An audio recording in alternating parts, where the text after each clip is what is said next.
We begin tonight with a story you will see only on Fox 4. Hello, everybody. I'm Heather Hayes. And I'm Steve Eager. It's 9 o'clock. A school bus disappeared for hours this afternoon and this evening with kids on board ages 4 to 6 years old. So very young. Police called in to search for that bus, and the young children did not reunite with their families until just before 8 o'clock tonight.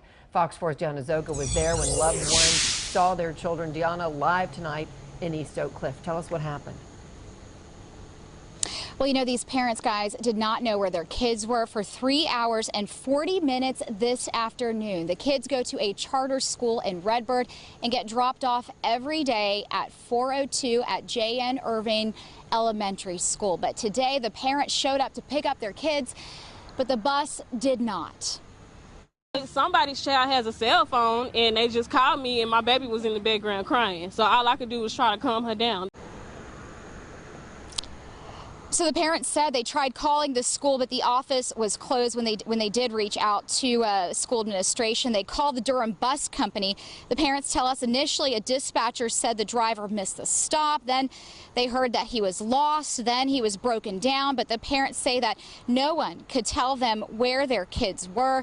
They were sent to other locations where eventually they were told the bus would drop off the kids. Again, no kids. Police put a helicopter up to search for this bus from the air, and at exactly 7:42 this evening, the bus pulled up with another following it.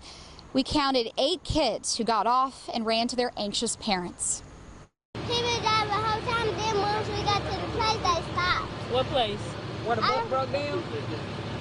We're very relieved right now because we finally got our kids back after a very long day, but I'm still upset. I'm thinking about taking my child out of the school because nobody should have to go through this. Nobody. So the kids go to a pre-K to first grade charter school in Redbird called Kip Destiny Elementary School. The principal tells me she learned that there was a problem late this evening and says she's still trying to get answers on exactly what happened. I can tell you the kids looked well. Their parents thought those kids looked well. They did not, of course, have anything to eat or drink over those nearly 4 hours that they were lost somewhere. One little girl says that during that time she was scared. She was crying for her mom. These are little kids who did not know where they were or exactly what was going on. Police tell me they're taking an informational report, but this time, you know, don't have any reason to believe that something criminal happened here. Back to you. All right, Deanna, so many questions, and we wish really somebody would be more forthcoming. We did hear one parent say that there was a report that the bus broke down, but the bus pulled in, so I guess that wasn't true. How about tracking devices? A lot of buses have those, and there was even a child who had a cell phone. Could they not get in contact with these folks on the bus?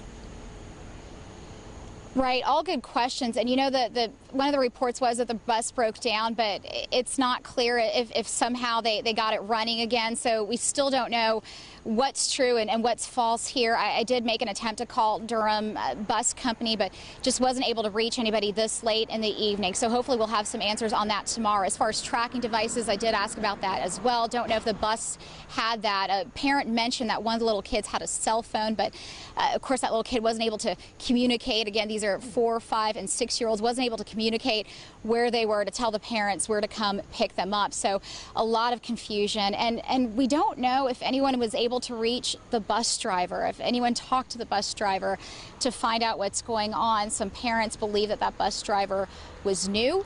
Again, these are all answers that we hope to get in the coming hours and hopefully by tomorrow to figure out exactly what happened here. Again, you know, 3 hours, 40 minutes, parents trying to figure out where their kids were. Right, let me ask you one more thing. We saw the video of some of the kids, crying. Sometimes it's an emotional thing to see your parents and cameras that just have that crush, or were they legitimately scared? Could you get a read on that? That looked really traumatic. Yeah, I know. One of the little girls, she's 6 years old. You know, I asked her, hey, you know, how are you feeling? How did you feel when you were on the bus? I didn't want to put words in her mouth. And she told me she was scared. She said she was crying for her mama the whole time. She felt better once she saw her mom. So, you know, I do think that the kids were scared. I wasn't there. I'm just going off of what very little kids are telling me, and that's what they explained to me. Okay. Yeah. All right. Deanna Zoga, live tonight. Thank you.